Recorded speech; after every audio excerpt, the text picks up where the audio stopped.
এটা এটা কিসের? এটা আমার মা জমাইতো 4 বছর আগে, সে মারা গেছে।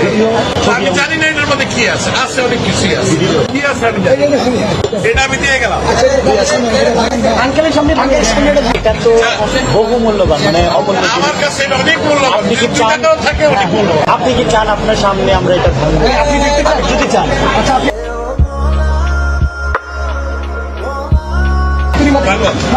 বাচ্চারা দেয় সাইকেলের পয়সা, আমি বুড়া মানুষ, আমার বয়স কিন্তু 65। আলহামদুলিল্লাহ, এটা আমার মায়ের জন্মানো পয়সা। يا مرحبا